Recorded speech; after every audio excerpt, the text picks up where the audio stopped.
lot on social media, there's a lot of talk about Enneagram types and personalities, and I really love that. I've loved seeing all the Enneagram content on my Instagram feed, and it's so fascinating to me. So today I thought I would talk to you about my Enneagram type and my daily practices within that. I'm an Enneagram 4, known as the individualist. So the basic fear of an Enneagram 4 is to have no identity or significance. I really, really feel that. For a long time, my identity has always been ingrained in my interests. So, like, for example, when I was in high school, I was a dancer. You probably have seen some of the dance videos that I've posted a really long time ago on here. That was a huge part of my personality, was being a dancer. That's what people in my high school knew me for. I wouldn't ever say that I was popular, but a lot of people knew me through my dancing. So in all of my yearbooks, everyone would say, "You're such a beautiful dancer, Caitlin. Oh, I need to see you dance sometime," things like that, or like never stop dancing. So that was a huge part of my personality. So when I had to stop dancing, unfortunately, that was really hard for me because I felt like I didn't have any significance. I didn't know who I was without dancing. But I'm very thankful that theater has always been my second love, and so when I wasn't able to create through dancing, I started to create through singing and acting.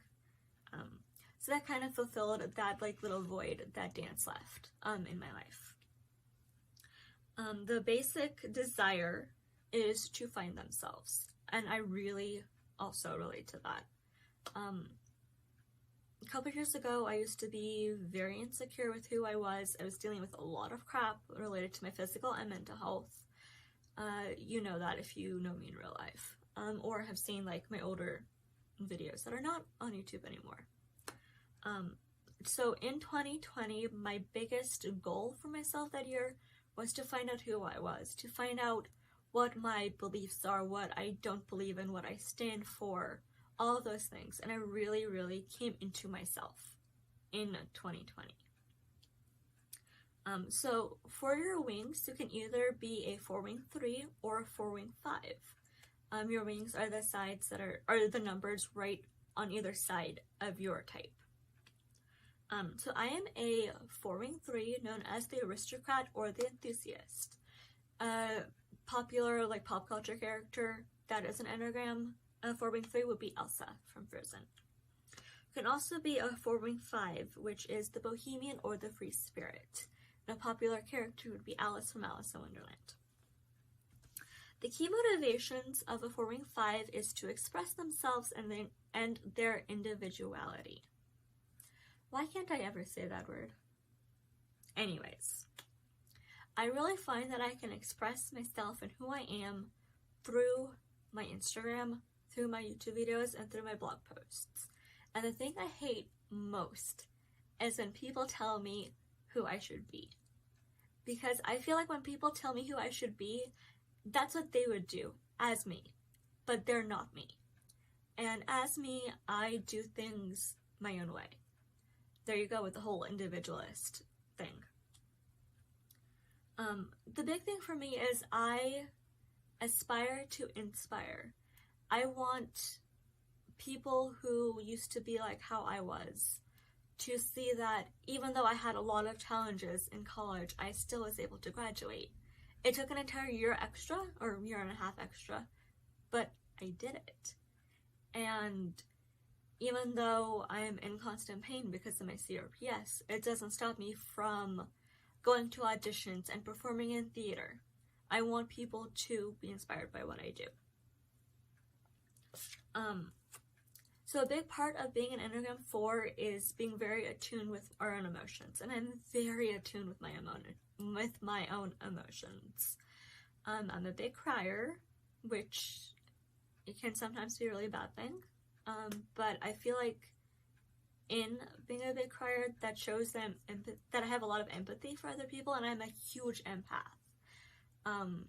Lots of times there are TV shows that really affect me on a deep level.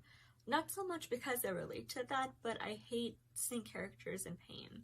So like I can't ever watch characters die on TV shows because that destroys me, especially if I relate to that character or connect with that character in some way, and then something bad happens to them, it really affects me personally. I have a lot of stories related to that, but that's a story time for another day. I am also an INFJ, which is very contrary to how my friends see me, because when I'm around my really close friends, I am very loud and very much the extrovert, but when I'm alone or with people I'm not comfortable with, I am very, very quiet. I also, am not a party person at all. The only time I go to parties is when I know people there. Otherwise, I really don't. I was never also into school dances as a high schooler. I think I went to one dance at my high school. One dance in 4 years. Well, I also had dance competitions, so couldn't go anyway. So now that I've got that information about the Enneagram 4, I'm going to go on to my daily practices. So one thing I've seen a lot about being healthy as an Enneagram 4 is to create a routine. And I love watching those morning routine, those night routine videos, but I couldn't ever find one that worked for me until very recently. And you will see that in a vlog next week, I think. Yeah. So my morning routine basically looks like this. I wake up around the same time every single day, which is between 8 and 8:30. Sometimes I'll wake up at 9 if I didn't get enough sleep that night, or I go to sleep later than I usually do. So the first thing that I do when I wake up in the morning is I take my dog outside every single morning and I make my coffee. And then I come back upstairs and I use my happy light, because during the winter my depression tends to get a lot worse. So I've been doing this thing called phototherapy, which has been super duper helpful. So I do that for 20 minutes, and while I'm doing my phototherapy, I will either do my makeup or write in my soul therapy journal. I also have a very, I don't want to say strict, but I have a skincare routine that I'm really trying to follow every single morning. So that usually happens before the light therapy. And then I plan out my day. I saw this really great way to create a to-do list for yourself, where you write your top 3 priorities for that day. Those are the 3 things that you have to do.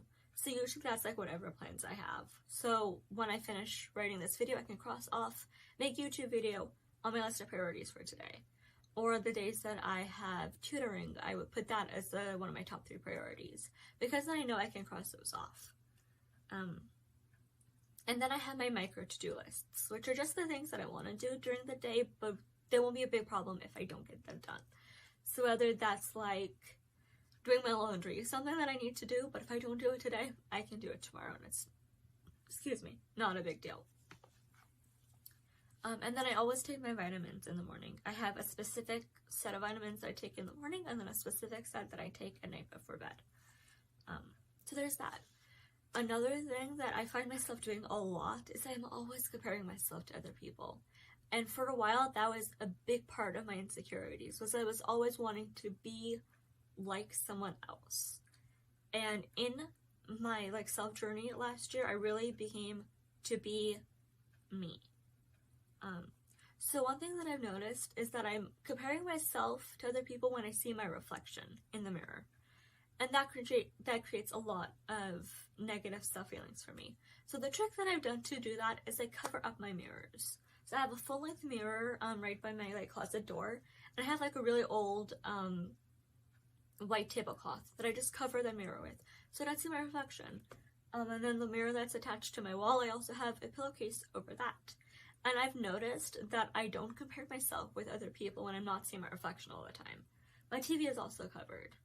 I've also read, I can't remember where I read this, but I read that mirrors can bring bad energy into a room, so covering them keeps out the negative energy.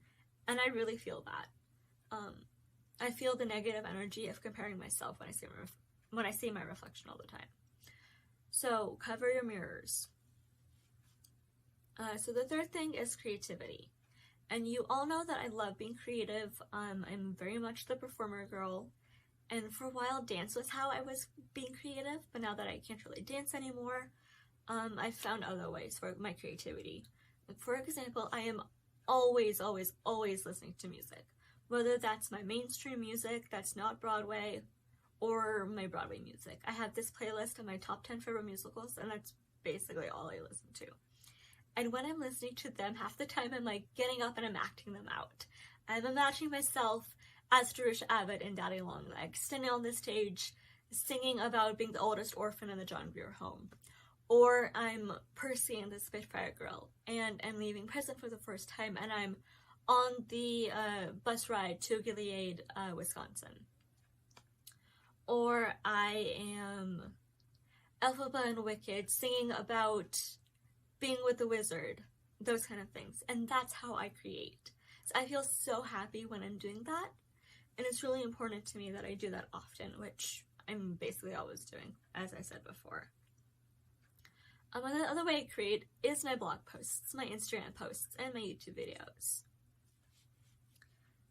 So the second to last thing, is, like I said, that Enneagram 4s are really in tune with our own emotions and the emotions of people around them. And for a really long time, when my mental health was really bad, I was stuck in my emotions. Like, I would feel the depression, and then I would unpack, build a house, redecorate, and live there in my dark, gloomy depression mode. And I found that that was contributing so many problems for me, because I was always stuck in that negative state.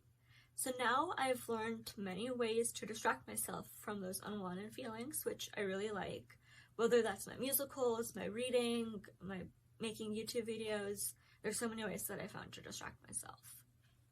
One of them is my anxiety, and my dark thoughts tend to get a lot more present at nighttime, just because all my really bad nights have happened at nighttime.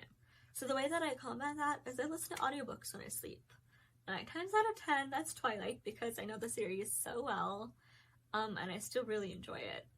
And I like that because I know the series so well, I know there's no scary elements to that. So if I fall asleep when I'm listening to the audiobook, I'm not missing out on anything. Other audiobooks that I really love listening to are Heidi, which is one of my childhood favorite books, the Gallagher Girls book series. Recently I've been also listening to Vampire Academy. Basically just like any books that's not scary. And I found that helps me so much when my anxiety is getting really bad at night. But there are times when I really need to let out my emotions. And the way that I do that is I have this really dark, depressing playlist of songs that I used to listen to when I was not mentally well. And I will listen to those songs, I will cry my eyes out for 10-20 minutes. And that's usually like before I go to bed anyway, so then I go to sleep and I'm totally fine the next day. And I find that crying really releases all of the negative emotions that I feel. And the last thing is, like I said, a morning routine is really important, and I've been working on a night routine for myself. So my night routine is my skincare. I have a very, again, I don't want to say strict, a very important skincare routine that I try to do every single night. And I'm much more consistent about doing nighttime skincare than I am during the day. So it's nighttime skincare. I do facials twice a week. I do them Wednesdays and Sundays. I love to read. The book that I'm currently reading is actually right next to me. It's this one. This book is hysterical. It's got very short chapters, which I like. And I got this maybe like a week ago, and I'm already almost halfway done. Just reading, my pain tends to be really bad at night, so I like stretching because that kind of helps loosen up my muscles a little bit. That's when I'll usually watch Netflix, is before bed. And then, like I mentioned, the audiobooks and taking my vitamins. I also have like a Google Home Mini, and so I will listen to a playlist called Deep Sleep when I'm going to bed. So those are all the things that I have for my daily practices as an Enneagram 4. If you are an Enneagram 4 and you have any other daily practices that you think would be really helpful for me, make sure to leave them in the comments below. I hope you guys enjoyed this video. If you did, don't forget to give it a big one of these and leave one of those. Hit subscribe, and I'll see you guys next week. Bye.